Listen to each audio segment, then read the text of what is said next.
Dacă aveți o Biblie, puteți deschide împreună cu mine în cartea Evrei. We will be looking at the first 18 verses this morning of chapter 10. Vom fi în capitolul 10 și vom studia primele 18 versete. And this section actually represents the last few doctrinal arguments that the writer of Hebrews has been writing since chapter 7. În această secțiune vor fi ultimile argumente doctrinale pe care scriitorul acestei cărți, autorul acestei cărți le-a început din capitolul 7. Because if you remember since chapter 7, he has been making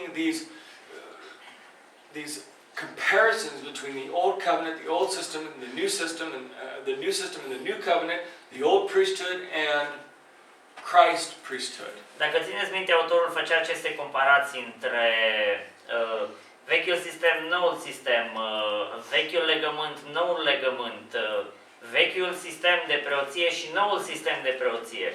And so what's going to happen is that after verse 18, he's going to shift his discussion to away from these things to talking about matters of faith and a few other things that he wants to touch on before he completes his letter. După versetul 18, el va încheia practic acest subiect și va începe să povestească despre credință și despre alte lucruri care sunt importante. And so the author begins chapter 10 verse 1 by saying, by reminding the people what the law is. And he says this, he says, for since the law has but a shadow of good things to come instead of the true form of these realities. În versetul 1, autorul începe amintind oamenilor ce este legea sau ce era legea, zice așa. În adevăr, legea care e umbra bunurilor viitoare. Now, a couple things about a shadow. Shadow does not mean it's a bad thing. Câteva lucruri în legătură cu această expresie, umbra. O umbră nu înseamnă neapărat că este ceva rău. Yesterday, Cynthia and I were having a papanage at the terraza here in the park. Ieri eu cu Cynthia am fost la terasa asta de la parc și am mâncat papanaj. And when we were sitting there, she was in the shadow and I was in a spot where there was a lot of sun. Și când stăteam acolo, ea stătea la umbră și eram exact pe un loc unde era foarte mult soare. And I was really hoping that the shadow would come because it was și speram foarte mult să cadă umbra și peste locul unde stăteam eu, și era foarte cald. It's not a bad thing. Așa că umbra nu e ceva rău. Okay. Second thing is that a shadow can actually communicate a lot of things. That fly is going to die. It sticks around. O umbră poate să-ți comunice multe lucruri. În primul rând că musca aia o să moară. Okay. A shadow can communicate things. O umbră poate să-ți comunice anumite lucruri. You know, you can look at a shadow, for instance, and să vă uitați la umbră. You can see form. Și puteți să vedeți că are o formă. And so it does communicate something. Așa că ne comunică ceva această umbră. But the one thing that a shadow doesn't have Dar un singur lucru ce nu are o umbră, substance. Nu are substanță.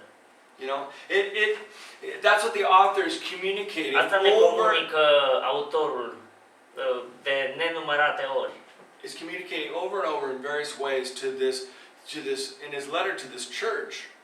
De nenumărate ori și în diferite feluri comunică acestei biserici și ne comunică și nouă acest lucru. He's pointing out that, you know, the Ten Commandments were important, the tabernacle was important, the sacrifices, the priesthood, all of it was important. Ne comunică nouă acest cort al întâlnirii, da, era important, chivotul legământului, tot acel sistem de jertfe era important. But they were all a shadow. They were only to communicate and point to something greater than themselves. Dar era doar o umbră care trebuia să comunice, să arate că va veni ceva care va fi mult mai măreț. Which is Jesus. Și acel ceva era Isus. And what was happening with this church was that they were wanting to leave the substance which is Christ and return to the shadow, to that which doesn't have any substance.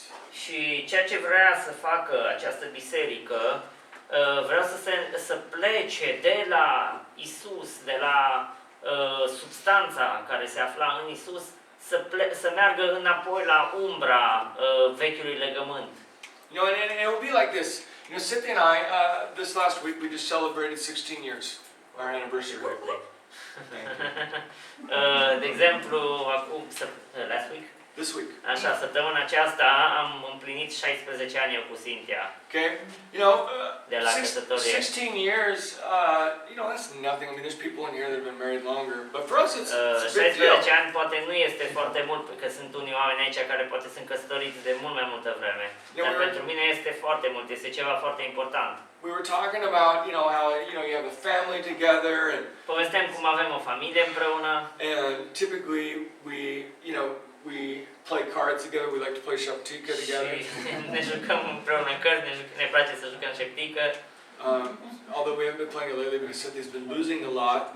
Deși nu ne-am mai jucat foarte mult în ultima vreme, Cynthia pierde de fiecare dată. You know, we enjoy, and she does. She gets very competitive, and then she doesn't want to play no more. Și devine foarte competitivă, se supără și nu mai vrea să joace pe urmă. We used to play this. So here's how it goes, right? We used to play this one game, which is a dice game, right? It's called Fark. Not that you guys know what this game is, but it's a game with dice. Farkle is what it's called. Așa. Deci obișnuiam înainte să ne jucăm un joc cu zaruri. Okay? We don't play that game anymore. Nu ne mai jucăm jocul ăla. Suntem Because I kill her. Fiindcă tot timpul omoram pe Cynthia. And so now, you know, she's like, and she's always like, Shaptika's my game. I always și win mă zisa, Shaptika. Shaptika e jocul meu, să vezi că acolo o să câștig eu. Well, she's had a run of bad luck. Dar a avut ghinion. And so now we have a new game that we're going to Așa că play. acum am găsit un nou joc care îl vom juca. And I imagine that if I start beating her at that, we'll move on Și to a different game. imaginez că dacă o bași la jocul ăla o să trebuiască să găsim un alt joc. You know, it's just been that way over 16 years. We don't play chess anymore. We tried that for a while. Nu ne mai jucăm nici șah, am încercat și aia o vreme. We found that game is not beneficial for our marriage.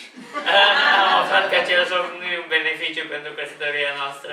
Because it's not that we yell at each other or get mad, throw pieces, just nobody talks. It's just very tense. Nu e că ne certăm sau ceva sau că aruncăm cu piesele de șah unul la and altul, it's dar like, e așa o tensiune între noi, nimeni nu zice nimic. you know, it's like, I can't believe you took my queen. Cred că mi-a luat regina. You know, and so countless games, many times, you know, quiet dinners when the kids aren't around. Multe jocuri, de multe ori cine liniștite când nu sunt copii prin preajmă. Walks together. Plimbări împreună. We like to hike. Ne place să ne cățărăm, să mergem așa pe dealuri, pe munți. I can't count how many cups of coffee we probably had over 16 years. Cred că am pierdut numărul ceștilor de cafea care le-am băut împreună în timp de 16 ani. But it's a lot. Dar sunt multe. Okay? Many conversations. Multe conversații. Lots of laughing.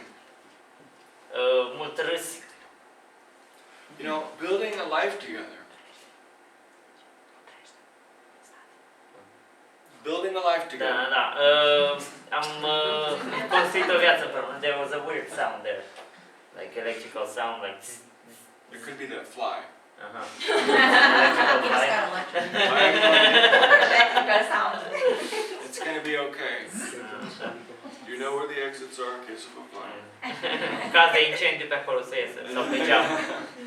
Okay, so, you know, it's just one of those things where when you celebrate big events, like every year you have a birthday or every year you have an anniversary. Este o chestie că de fiecare dată când sărbătorești evenimente importante, gen zi de naștere, o anumită aniversare, it tends to make you, well, at least it makes me, you reflect back on the time. Tind să reflectezi asupra timpului trecut, cel puțin eu fac așa.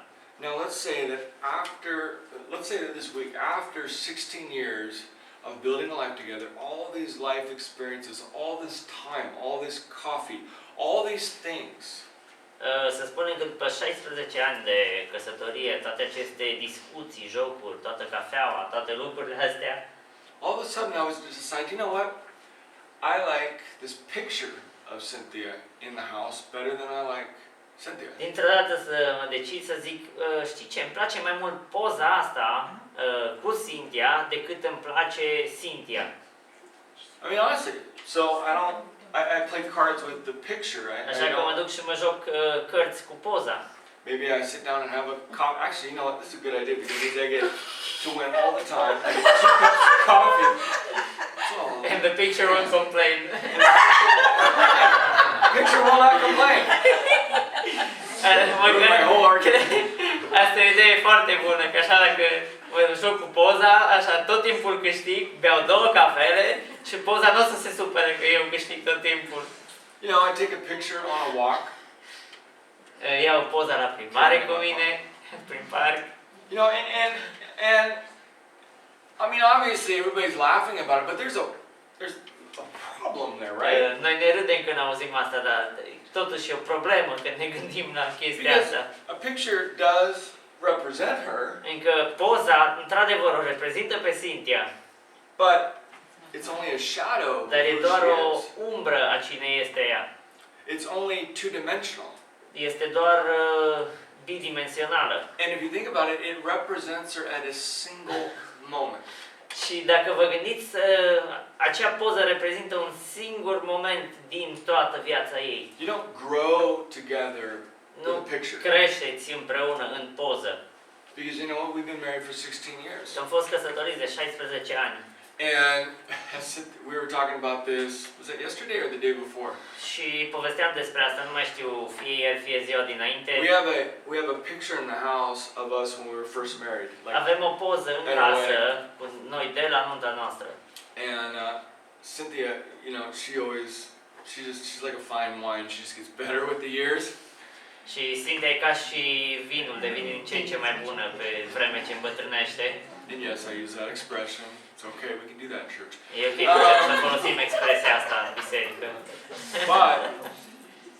But you know what was funny is that we were talking about me because I'm like, what do you think? I said, obviously I've changed. I've got old, and got way more gray, and she's like, you know what? She goes, I think you look better now than you did back then. She goes, back then you were a boy, and now you look more like a man.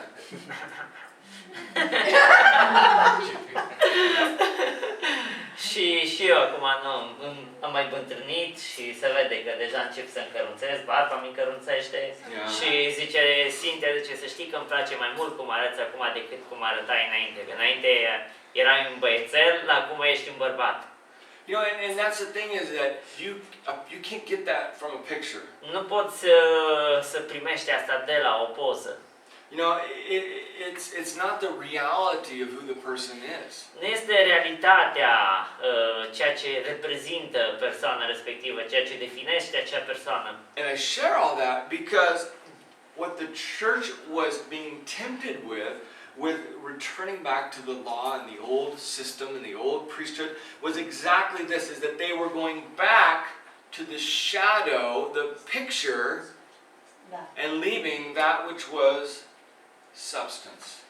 Și v-am împărtășit toate aceste lucruri ca să puteți înțelege ce vrea să facă această biserică. Să părăsească practic credința în Isus, adevărata substanță, și să se întoarcă la vechiul legământ, la legea veche, la acel sistem de jertfe care erau doar practic o imagine a ceea ce urma să vină, o imagine a lui Isus Hristos.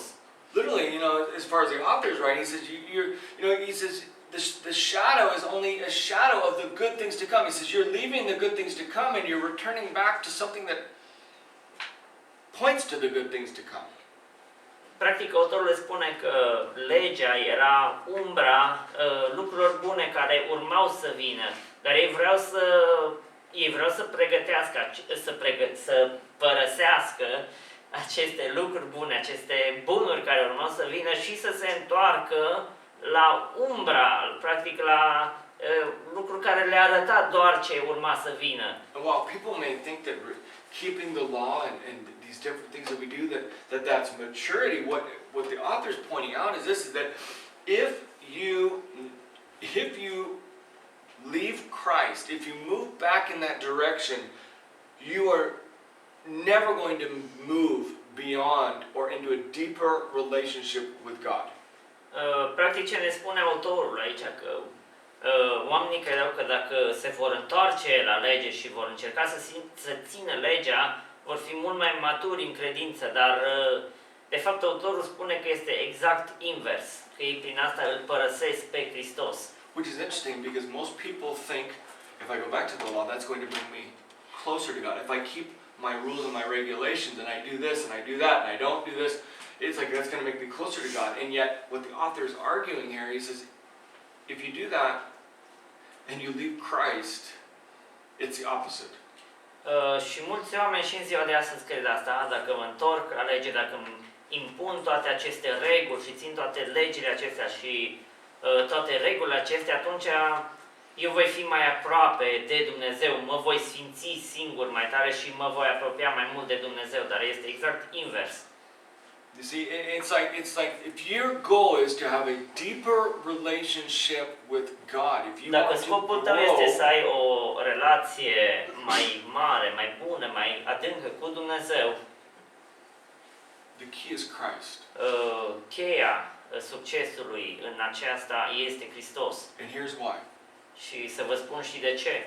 Because there's inherent weaknesses within the law, and he's been pointing that out repeatedly in Fiindcă în chapter lege, 7 practic, to sunt here. slăbiciuni moștenite și ne-a spus din capitolul 7 până aici, ne-a explicat toate aceste lucruri. Notice this, and it goes on, and he says this in verse 1, continuing. He says, it can never, second part of this, it can never, by the same sacrifice that are continually offered every year, make it perfect those who draw near. Otherwise, would they have not ceased to be offered, since the worshippers, having once been cleansed, would no longer have a consciousness of sin? Deci ne spune așa, spuneam versetul 1 înainte, în adevăr, legea care are umbra bunelor viitoare, nu înfățișarea adevărată a lucrurilor, nu poate niciodată prin aceleași jertfe care se aduc neîncetat în fiecare an să facă desăvârșiți pe cei ce se apropie. Altfel, n-ar fi încetat ele oare să fie aduse, dacă cei ce le aduceau, fiind curățite odată, n-ar mai fi trebuit să mai aibă cunoștință de păcate. See, and the first thing he's going to point out this, he says, look, if the law is so great, if it's so powerful, and that's what you want to return to, then why do you always constantly have to offer a sacrifice year after year if it's so great? Și practic ne spune aici, ok, dacă legea este atât de bună, dacă este destul legea și nu mai trebuie nimic, atunci de ce trebuia an după an să tot readucă marele preot să aducă aceste jertfe pentru întreg poporul? See, the Old Testament writer they knew this inherently. If you study the Old Testament writers, David, the Old Testament prophets, we're going to look at a few of those verses. They knew inherently they're like these sacrifices. They don't cleanse sin. They don't remove sin because you have to constantly be offering them year after year, decade after decade, and there's a problem there, and that's what the writer of Hebrews is picking up. He says, look, if they were so great, why did you have to constantly be offering them? Scriitorii Vechiului Testament, David și alții știau lucrurile acestea, ei știau că aceste jertfe nu pot să le ierte lor păcatele, nu pot să îi scape de păcatele lor, fiindcă an după an trebuia, timp zeci de ani la rând, tot ei trebuiau să aducă aceste jertfe pentru păcatele lor. Și asta ne spune practic și scriitorul cărții Evrei în această secțiune. Dacă legea era îndeajuns pentru iertarea păcatelor, atunci de ce trebuiau aduse jertfe în fiecare an? He says these same sacrifices, in the second part of this verse, it says that same sacrifices that are continually offered every year he says they don't make perfect those who draw near. So they can't. Verse 1. Verse 1, yes. Zice, aceleași jertfe care aduc neîncetat în fiecare an nu puteau să facă desăvârșiți pe cei ce se apropie. You know, and look at what the Old Testament writers would say this, and David would write this in Psalms 51, 16 through 17. Many of you may know this. It says, for you will not delight in sacrifice, or I would give it. You will not be pleased with the burnt offerings. The sacrifices of God are a broken spirit, a broken and contrite heart. Oh God, you will not despise. 16, 17.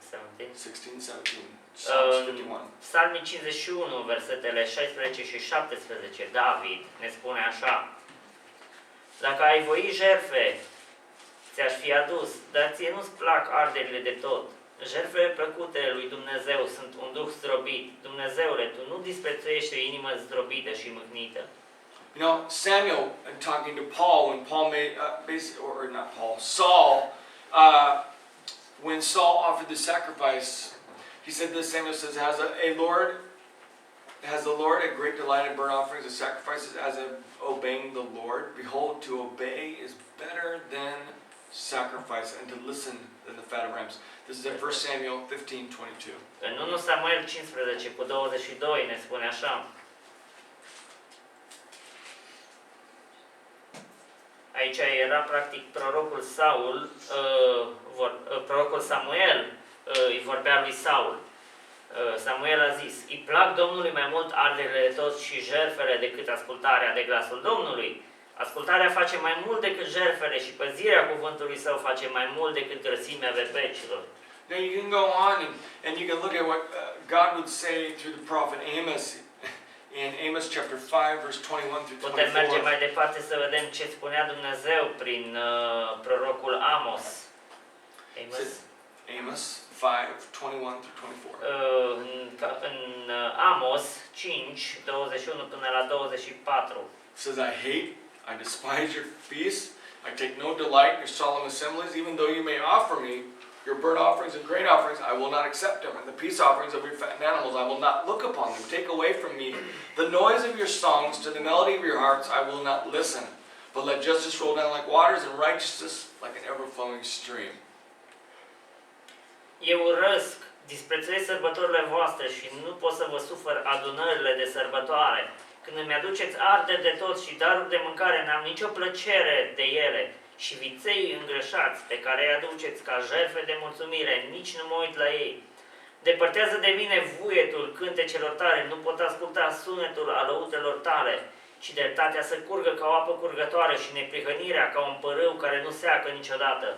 And so here's the problem, is that everybody was going through the motions. They were going to church, they were doing everything that looked on the outside great, and yet God looks at him and he says, you know what?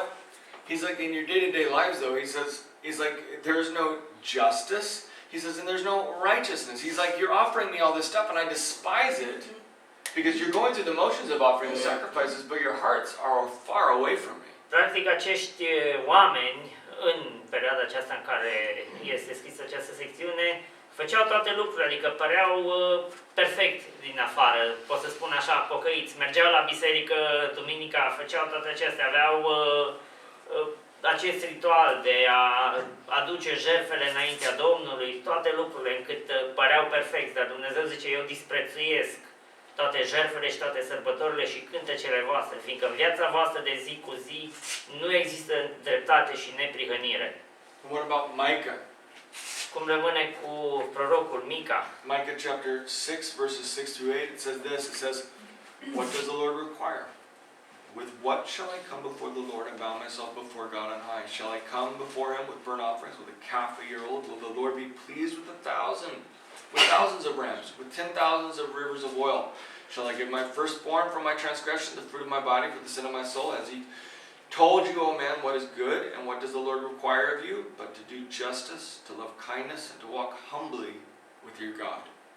So from verse 6 to 8. În Mica, capitolul 6, versetele 6 până la 8, ne spune așa: Cu ce voi întâmpina pe Domnul și cu ce mă voi pleca înaintea Dumnezeului celui prea înalt? Îl voi întâmpina oare cu arderi de tot, cu viței de un an? Dar primește Domnul oare mii de berbeci sau zeci de mii de râuri de unde lemn? Să dau eu pentru fără de legile mele, pe întâiul meu născut, rodul trupului meu, pentru păcatul sufletului meu? Ți s-a arătat, omule, ce este bine. Și ce alta cere Domnul de la tine decât să faci dreptate, să iubești mila și să umbli smerit cu Dumnezeul tău. You see, and what he's getting at is this, is that God, through the prophets, and people recognize, they're like, look, sacrifices are not enough. Oamenii recunosc lucrul acesta. aceste jertfe nu erau îndeajuns. Because God desires to have that relationship with us. Fiindcă Dumnezeu dorește ca să aibă o relație personală cu noi. And people can offer sacrifice and they can go through the motions and they can completely turn it into a program and yet their hearts can never be in it. And people do that in church today. It's like I come to church on Sunday, I make sure the kids get there, we don't fight hopefully on the way to church, and we sit down, we sing our 4 songs, listen to a message, try not to fall asleep, and then we leave. Și același lucru fac și oamenii în ziua de astăzi. Se gândesc, ok, hai, ne îmbrăcăm frumos, ne pregătim, mergem pentru biserică, ne străduim să nu ne certăm pe drum, când ajungem la biserică să avem frumos zâmbetul pe buze, toată lumea e fericită, cântăm alea 4-5 melodii care se cântă la biserică, ascultăm mesajul de duminică, încercăm să ne adormim în timpul mesajului și totul e bine. You know, and the thing is that and you can never have or even desire to have a deeper experience with God. Dar problema este că niciodată nu vei avea în felul acesta dorința de a avea o experiență mai profundă cu Dumnezeu. You know, you can come to church and not have an expectation that God is going to speak to me. Poți veni la biserică fără să ai așteptarea că Dumnezeu îți va vorbi în dimineața respectivă. You see, and that's the problem inherently with sacrifices, that it can become very mundane and very just this is what we do. Și asta este problema cu acest sistem. Poate deveni așa o rutină de zi cu zi, poate deveni ceva normal. And it can become, this is what I do on Sunday, but on Monday through Friday or even Saturday, I act completely different. Și poate deveni ceva de genul, duminica eu trebuie să fac lucrurile acestea, dar de luni până vineri sau de luni până sâmbătă sunt cu totul o altă persoană. You see, I tend to start to compartmentalize my life. Încep să-mi fac așa mici compartimente pe viața mea în care mă comport diferit, sunt o altă persoană în fiecare compartiment. And the sacrifices, they couldn't cleanse you is what he's getting at. Și practic ne spune aici, aceste sacrificii nu puteau să ne curățe. And then he goes on in verses 2, in the second part of this, he says, otherwise they would not have ceased to be offered, since the worshippers, having once been cleansed, would not longer have any consciousness of sins. But in these sacrifices there's a reminder of sins every year. For it is impossible for the blood of bulls and goats to take away sin. Hebrews chapter 10, verses 2 to 4. Așa. Spune mai departe, din versetul 2 până în versetul 4, în evrei.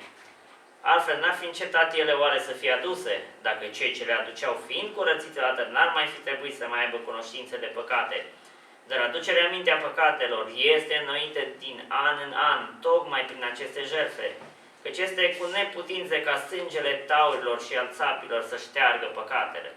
And you're noticing a recurring theme. For those of you that have been going through this study, he is over and over pointing out, look, sacrificial system, it cannot cleanse you and it cannot remove the stain of sin in your conscience. Și vedem că în mod repetat ne spune autorul că acest sistem de jertfe nu poate să șteargă păcatele, nu poate să te curățe de păcatele tale. In fact, he goes on here and he says, look, he says the sacrifices, they didn't perfect your conscience. The only thing that they did was remind you of your sin every year. Și merge mai departe și ne spune că acest sistem de jertfe nu-ți curățau conștiința, ba chiar invers, îți reaminteau de păcatele tale în fiecare an, fiindcă tu trebuia să aduci jertfă pentru păcatele tale în fiecare an. The Day of Atonement only increased the burden of a person's guilt. Acea zi a ispășirii nu făcea altceva decât să crească vina, să mustre și mai tare conștiința persoanei. Because all it did was remind you Fiindcă tot ceea ce făcea îți reamintea de păcatele tale of all your failures. și de toate eșecurile tale. You know, which is all that it can do. Fiindcă este singurul lucru care poate să-l facă.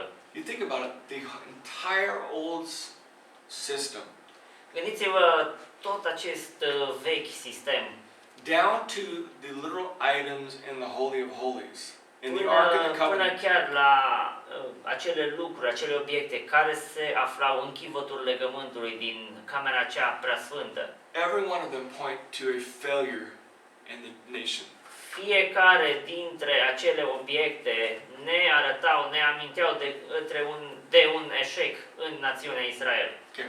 How many of you guys, this is a test, how many of you remember what was in the Ark of the Covenant?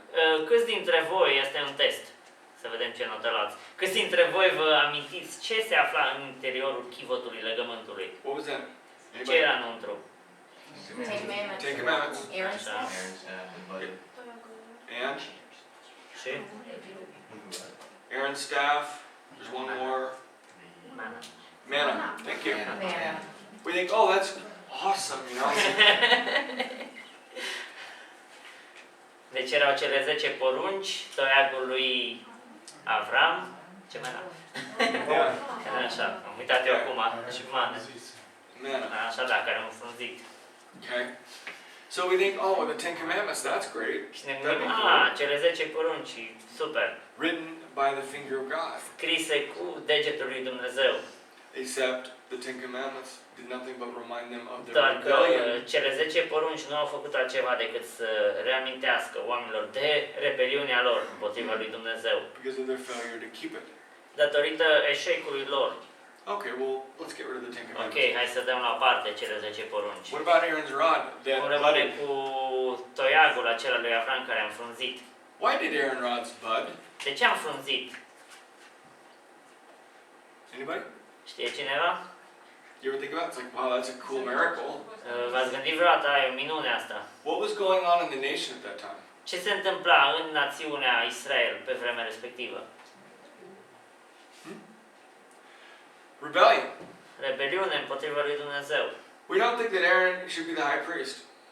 Noi nu credem că Aron ar trebui să fie marele preot. We have other guys that could do a better job. Avem alții care pot să facă o slujbă mult mai bună decât Aron. All the leaders that were involved in this rebellion, they all put their staffs in front, and Aaron's is the one that budded and produced fruit. Așa că toți acei lideri și-au pus toiagul în față și toiagul lui Aron a fost singurul care am frunzit. You know, we don't like your leadership, God. Nu ne place conducerea ta, Doamne. Okay? Somebody might say, "Oh, manna was nice. They got it every day." Cineva ar putea să zică, wow, mana, pe asta primeau în fiecare zi, așa le venea din cer și mâncau. Do you remember why they got manna? Dar țineți minte de ce au primit mană? We're hungry. Atunci s-au plâns lui Dumnezeu, Doamne, God, suntem morți de foame, vom muri aici, că nu avem mâncare. You brought us out into the desert to Ne-ai die. scos aici, în deșert, în pustie, ca să Oh, it would murim. have been so much better if we'd stayed in Era Egypt, mult mai bine dacă rămâneam în Egipt, că acolo aveam de mâncare. where everyone had their own meat pot and leeks and melons and Unde toată lumea avea oala lui de mâncare și castraveți și pepeni și tot ce le trebuia. people do that all the time. Oamenii fac asta tot timpul. They look back on their life Se and uită înapoi în viața lor. I call it the leeks and melons syndrome. It's like they forget how bad, they forget all the bad stuff and they only remember the good Ei times. tind să uite de timpuri, adică de părțile rele din trecut și își amintesc numai de părțile bune. Ceaușescu. Exactly. Cum e cu Ceaușescu. You know, I mean, people do that all the time here. It's, you talk to older people, they're like, oh, it was Dacă better. vorbești în general cu persoanele mai Some vârstnice, anumite persoane, nu toate, spun, era mult mai bine pe vremea lui Ceaușescu. And they totally gloss over a lot of the Dar hardships. uită foarte multe greutăți și foarte multe probleme care le aveau de înfruntat pe vremea respectivă. You know, and the point is that everything in the old system was designed to remind you of your failures. Tot ceea ce era inclus în vechiul sistem era menit să îți amintească de eșecurile tale și de păcatul care era în viața ta. And there is a lesson to be learned there for us. Și aici pentru noi este o lecție care trebuie să învățăm. Because whenever I try to approach God Fiindcă de fiecare dată când eu încerc să mă apropii de Dumnezeu, through my own little sacrificial system, prin propriul meu sistem de sacrificii, you know, our own little works-based self-righteousness, where Lord, I'm going to read 10 chapters today, and I'm going to read 10 chapters tomorrow, and I'm going to go to 5 different Bible studies and do all this stuff. Acolo unde ne creăm noi, practic, neprihănirea noastră prin fapte, când zic astăzi memorez 5 versete, mă duc la 5 studii biblice, vizitez 5 biserici, fac asta. I'm going to go visit people in an old home. Mă duc la azilul de bătrâni să-i vizitez pe bătrâni. You know, and oh, I'm going to pray for 3 hours. I'm going to get up at 4 o'clock in the morning, Lord. I'm Și going o to să mă rog spend timp 3 de hours in 3 ore, prayer. mă trezesc la 4 dimineața și până la 7 mă rog neîncetat. You know, and what happens? Și ce se întâmplă? You don't do it. Nu o să faci asta. Maybe not to your expectations. You start out with, you know, it starts, maybe the first day you do get up at 4. Poate că în prima zi te vei trezi la ora 4 And you pray for și te 30 vei ruga minutes. timp de 30 de minute And then you fall asleep. și pe urmă vei adormi la loc. You know, it's like, oh, well, maybe next tomorrow. Deci, las că mâine o să reușesc. And after a Beau mai week, multă cafea. you're not getting up at 4. Și pe urmă săptămâna următoare, știi ce? Nu cred că mă mai And trezesc then la what ora happens? 4. Pe urmă ce se întâmplă? I can't believe I did this. Nu vine să cred că nu m-am trezit să mă rog la ora 4. All you feel is guilt. Și tot ceea ce simți este vină. Why? De ce? Is it because God's upset with Din you? cauza că Dumnezeu e supărat pe tine? God's not upset with you. Dumnezeu nu e supărat pe tine. You have just made your little system, Tu ți-ai făcut propriul tău sistem. set all these expectations up, Ți-ai pus toate aceste așteptări. can't meet your expectations, Nu poți să ajungi la nivelul propriilor tale așteptări. and then you feel guilty Și pe for urmă not te meeting simți, your pe urmă expectations. te simți vinovat că nu te-ai putut ridica la nivelul propriilor tale așteptări. Nowhere in the Bible does it say God says, I want you to get up at 4 o'clock in the morning and Nicăieri pray în for 3 Biblie hours nu a day. zice Dumnezeu că vrea să te trezești în fiecare zi la 4 dimineața și să te rogi cel puțin 3 ore. You have to do that. Trebuie să faci asta neapărat. Just doesn't say that. Nu scrie asta nicăieri. You see, and what happens is that we set up our little things, Asta se întâmplă. Noi ne punem așa toate lucrurile acestea. and anytime we try to approach God that way, it will always be a reminder of our failures. Și tot timpul când noi vom încerca să ne apropiem din Dumnezeu prin acest sistem al nostru, tot ceea ce se va întâmpla, ne vom aminti de propriile noastre eșecuri. That's what it's going to be. Asta va fi, asta se va întâmpla. That's the only fruit that's going to be out of it. Asta este singura roadă care va ieși în urma sistemului acesta nostru.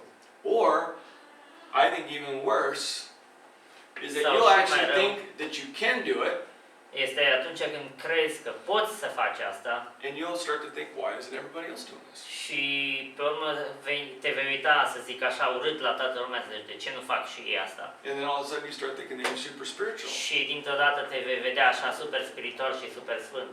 and everybody else below you is not. Și toți ceilalți care nu se ridică la același nivel la care te-ai ridicat tu, nu sunt buni. You see, anytime that we are approaching God through our own little sacrificial system, there's one of two things. There's either condemnation or there's self-righteousness, both of which are centered in pride. They're just the opposites of the same coin. De fiecare dată când vom încerca să ne apropiem de Dumnezeu prin acest sistem al nostru de fapte și de toate aceste lucruri, fie vom experimenta condamnare datorită eșecului nostru, fie în cazul în care vom reuși, ne vom crea această neprihănire de sine, ambele având rădăcina în mândrie. Because they're centered on you. Fiindcă centrul la ambele părți, practic la ambele fețe ale monedei, suntem noi. Nu este Dumnezeu centrul, ci noi. Okay? And so what is God's solution? Și atunci care este soluția lui Dumnezeu pentru această problemă? Because in verse 4 he says this, he says, for it is impossible for the blood of bulls and goats to take away sin. Fiindcă în versetul 4 spune, este cu neputință ca sângele taurilor și al țapilor să șteargă păcatele. So my translation, it begins this way in verse 5. It says, consequently, when Christ came into the world, he said, sacrifices and offerings you have not desired, but a body have you prepared for me, and burnt offerings and sin offerings you have taken no pleasure. And then I said, behold, I have come to do your will, O God. It is written of me in the scroll of the book. And when he said above, you have neither desired nor taken pleasure in sacrifices and offerings and burnt offerings, and sin offerings. These are offered according to the law. And then he added, behold, I have come to do your will. He does away with the first in order to establish the second. Și spune așa din versetul 5 până în versetul 9. De aceea, când intră în lume, el zice, tu n-ai voit nici jertfă, nici prinos, ci m-ai pregătit un trup. N-ai primit nici ardere de tot, nici jertfe pentru păcat. Atunci am zis, iată-mă, în sulul cărții este scris despre mine, vin să fac voia ta, Dumnezeule. După ce a zis întâi, tu n-ai voit și n-ai primit nici jertfe, nici prinoase, nici arderi de tot, nici jertfe pentru păcat, lucruri aduse toate după lege. Apoi zice, iată-mă, vin să fac voia ta, Dumnezeule. El desfințează astfel pe cele dintâi ca să pună în loc pe a doua. And what's interesting about this is that in verses 5 through 10, he's going to quote from Psalms 40, verses 6 through 8. Ce este interesant este că aici, în versetele 5 până la 10, ne este dat citat din Psalmul 40, versetele 6 până la 8. And what we're seeing here is a conversation within the Godhead. It's between God the Father and God the Son. Și ce vedem aici este o conversație între persoanele lui Dumnezeu, între Dumnezeu Tatăl și Dumnezeu Fiul. Where Jesus volunteers, he's not coerced, he's not because he has to, not because he lost a bet. He says, look, I will come and I will take humanity upon myself. I will come as a man and I will do your will. Și aici vedem că Isus alege de bunăvoie, nu fiindcă este obligat, nu fiindcă a promis, nu fiindcă a pierdut un pariu, ci el alege de bunăvoie să ia umanitate asupra lui și să moară pentru păcatele omenirii. You know, Jesus was eager to obey God the Father. Isus era nerăbdător să asculte de Dumnezeu Tatăl. Now, many will make this argument. They'll say this, especially if you run into Jehovah's Witnesses here. They'll say, well, that makes Christ less than God. Mulți vor spune, în special cei de la Martorii lui Jehova, dacă ați avut ocazia să vă întâlniți cu ei, vor spune, în cazul ăsta, Hristos nu este Dumnezeu și atunci El este mai jos decât Dumnezeu, fiindcă ar trebui să asculte. Because Jesus Christ does the will of the Father, and if you read through the Gospel of John, it says this over and over again, that makes Him less than God the Father.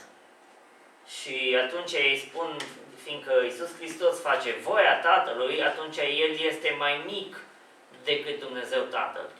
It's not true. Dar nu este adevărat. Just because Jesus voluntarily does the will of God Dar the fiindcă Father Iisus Hristos face în mod voit voia Tatălui, does not make Him less. nu înseamnă că este mai prejos decât Dumnezeu Tatăl. Jesus shows deference, and there's a difference.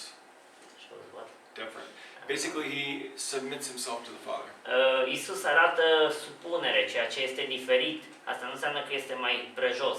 For instance, De exemplu, a wife, o soție Paul tells us, is to be submitted to her husband. trebuie să fie supusă soțului ei. Now, this is what happens typically. Asta se întâmplă de obicei. Women can read that and they can say, that makes me less than my husband. Femeile vor citi asta și vor spune asta înseamnă că eu sunt mai prejos decât soțul meu. You know, what happens if my husband's a jerk? Ce se întâmplă dacă soțul meu e un dobitoc? You know, then I don't have to. Și atunci nu trebuie să ascult de el, nu trebuie să fiu supusă lui. Okay, that's not the point at all. Nu asta e scopul, nu asta vrea să ne spună aici. Being submitted to someone does not mean that you are less than that person. A fi supus față de o persoană nu înseamnă a fi mai prejos decât acea persoană.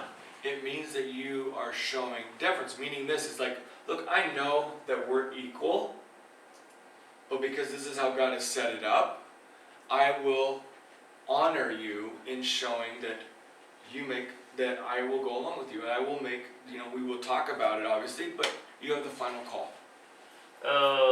Practic asta înseamnă că fiindcă Dumnezeu a făcut lucrurile să fie în felul acesta, eu voi arăta supunere față de acea persoană. Vom discuta, bineînțeles, orice decizie, dar decizia finală este practica bărbatului. Asta nu înseamnă că femeia este mai prejos decât bărbatul, ci doar ascultă, este supusă și face voia lui Dumnezeu.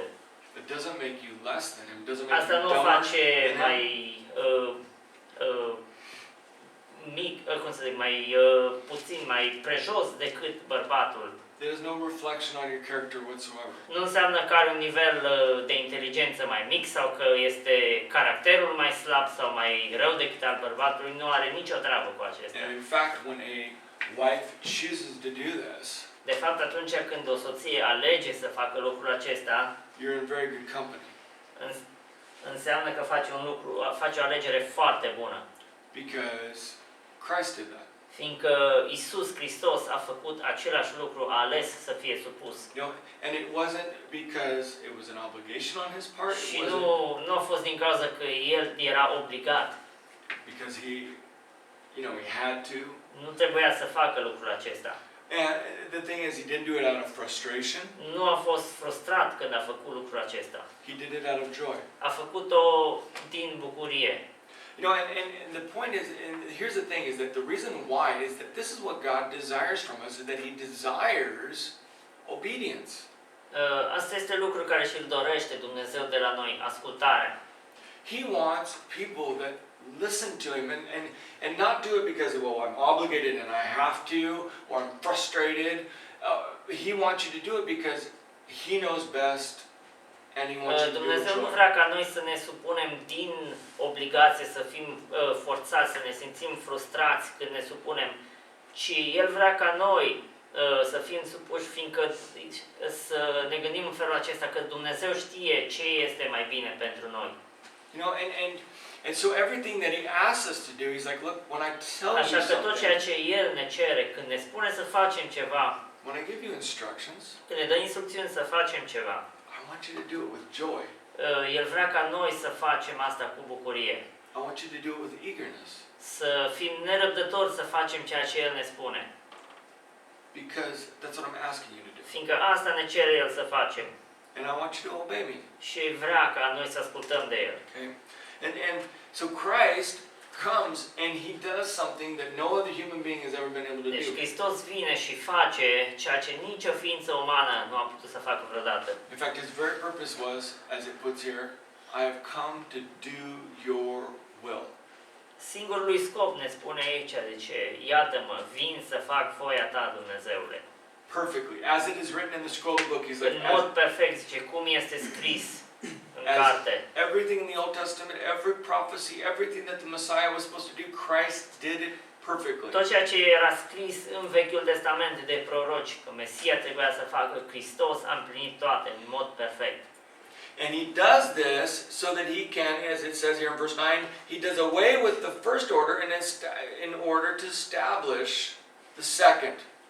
Zice așa în versetul 9, El desfințează astfel pe cele dintâi ca să pună în loc pe a doua.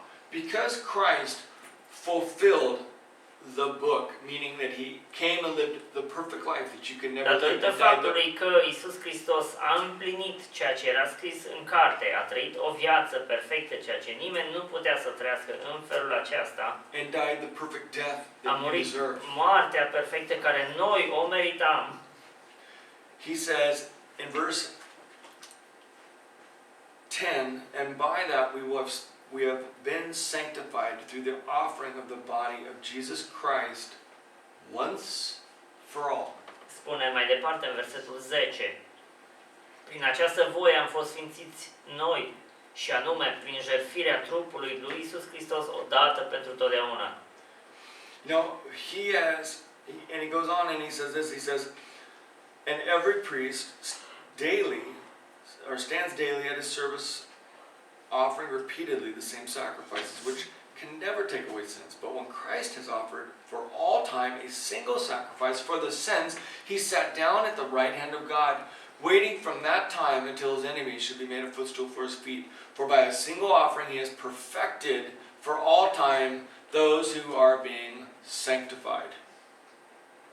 Spune așa mai departe, din versetul 11. Și pe când orice preot face slujba în fiecare zi și aduce de multe ori aceleași jertfe, care niciodată nu pot șterge păcatele, el, dimpotrivă, după ce a adus o singură jertfă pentru păcate, s-a așezat pentru totdeauna la dreapta lui Dumnezeu și așteaptă de acum ca vrăjmașii lui să fie făcuți așternut al picioarelor lui. Căci printr-o singură jertfă, El a făcut desăvârșiți pentru totdeauna pe cei ce sunt sfințiți. Now, go back to the very first verse in chapter 10. Mergeți înapoi chiar la primul verset din capitolul 10. For since the law is but a shadow of the good things to come, instead of the true form of these realities, it can never, by the same sacrifice that are continually offered every year, make perfect those who draw near. Zice, în adevăr, legea care are umbra bunurilor viitoare, nu înfățișarea adevărată a lucrurilor, nu poate niciodată, prin aceleași jertfe care se aduc neîncetat în fiecare an, să facă desăvârșiți sau perfecți pe cei ce se apropie. The old system can never make perfect. Vechiul sistem nu putea să facă desăvârșiți pe oameni. But in verse 14 it says, Christ, what the old system could not do, Christ did. Dar în versetul 14, printr-o singură jertfă, ceea ce vechiul sistem nu putea să facă, Hristos a făcut. Notice this, is for by a single offering he has perfected, past tense, for all time, those who are being sanctified. Zice așa, căci printr-o singură jertfă, El a făcut, asta este în trecut, desăvârșiți pentru totdeauna pe cei ce sunt sfințiți. Meaning that it's not just for a year, it's not just for a moment, it is forever. Însemnând că nu este doar pentru un an, nu este doar pentru un moment, ci este pentru totdeauna.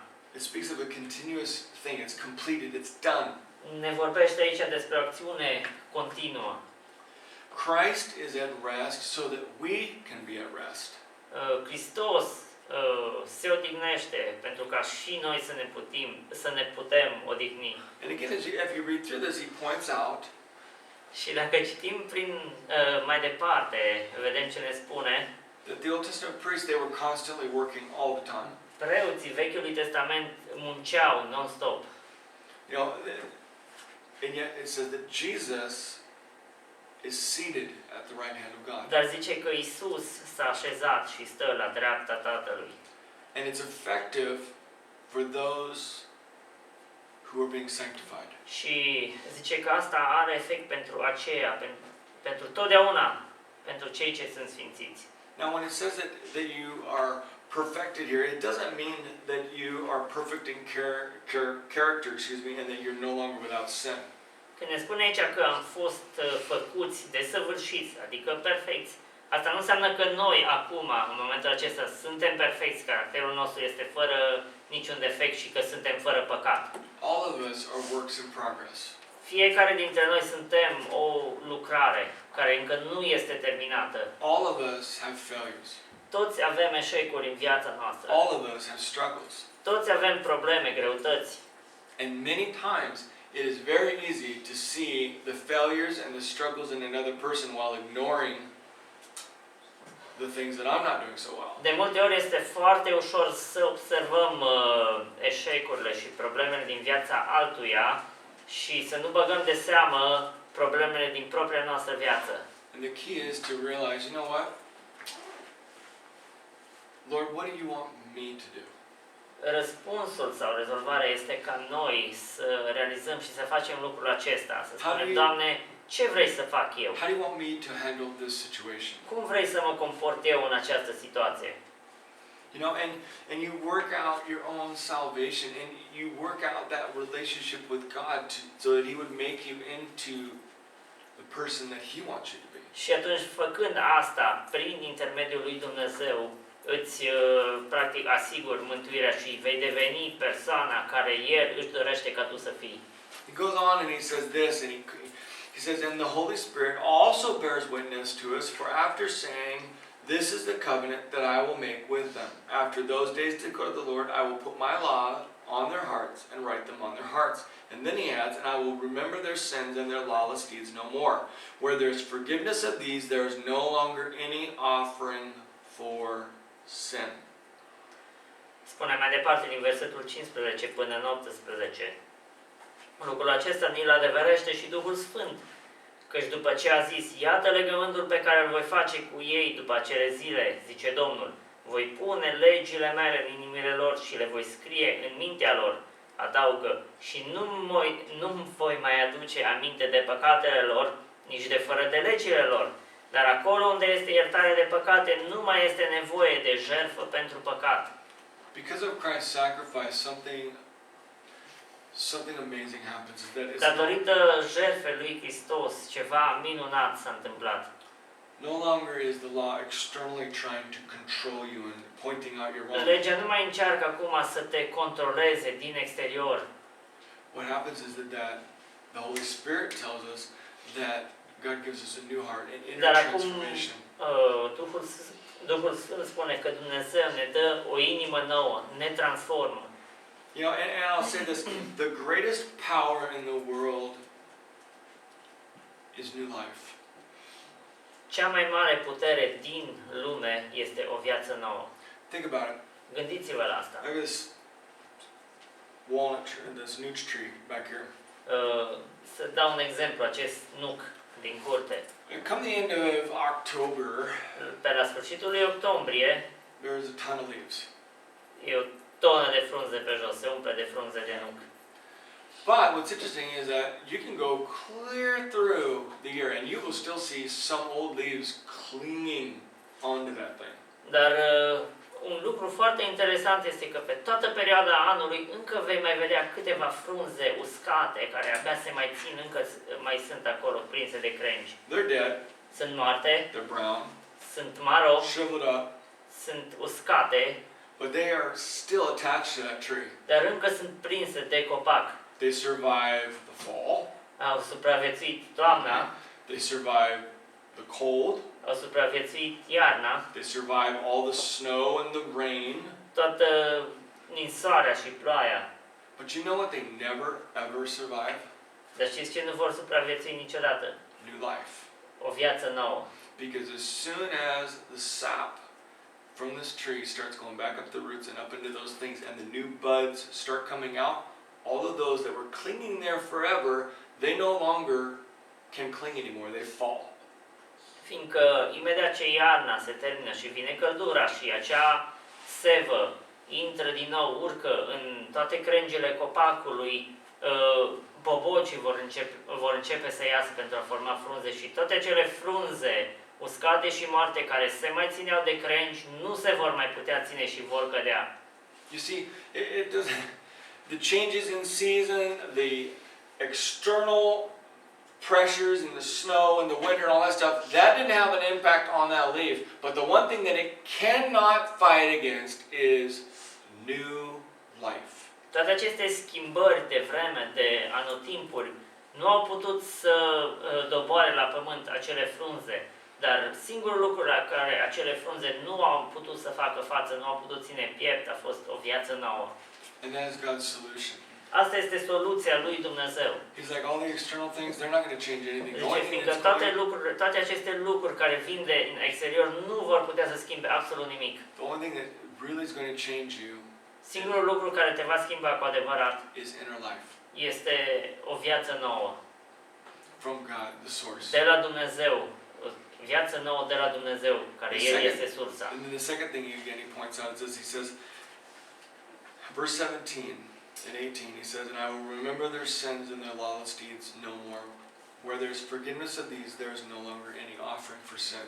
Ce ne spune în versetul 17 și 18, zice, nu mai voi aduce minte de păcatele lor, nici de fără de legile lor. Acolo unde este iertare de păcate, nu mai este nevoie de jertfă pentru păcat. You know what the second most powerful thing in the world is? Știți care este al doilea cel mai puternic lucru din lume? Forgiveness. Iertarea. If you cultivate a life where you are forgiving people all the Dacă time, tu îți faci un mod de viață în care să ierți oamenii tot timpul, nothing can touch you. nimica nu te va putea atinge. Nothing can Nimic. touch you. You don't have bitterness. Nu mai ești plin de amărăciune, You're not going to deal with anger issues. nu vei mai avea probleme cu mânia. it really doesn't matter because anything anybody does to you, it just bounces off. Nu va mai conta, fiindcă orice ți-ar face sau spune cineva, pur și simplu se va respinge din tine și nu va rămâne. Because forgiveness has nothing to do with the other person, it has to do with your own heart. Iertarea nu are absolut nimic de a face cu cealaltă persoană, ci are de a face doar cu inima ta. You know, and you look at this, it says, God says this, He says, look, He says, I will remember their sins and their lawless deeds no more. Că Dumnezeu ne spune asta, zice,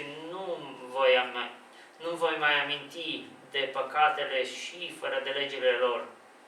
You see, God is the only one that can say, He's like His forgiveness is so powerful that He says, I don't even remember your sins. Iertarea lui Dumnezeu este atât de puternică încât zice că El nici nu-și va mai aminti de păcatele și fără de legile noastre. We're not gifted that way.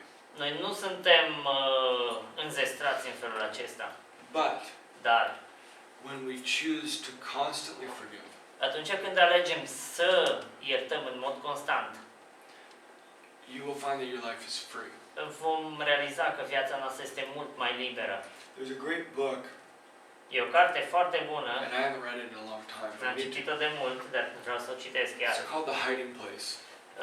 Se numește Ascunzătoarea. Some of you have read it. Unii dintre voi ați citit-o, doamnele poate. It's by a lady that went through the hall. Her name was Corrie ten Boom. If you don't know her Este name. povestea lui Corrie ten Boom, dacă ați auzit de ea. And you can also find the movie in Romanian. Puteți găsi și filmul. Basically, it's about a woman that she was Dutch, and Era vorba de o femeie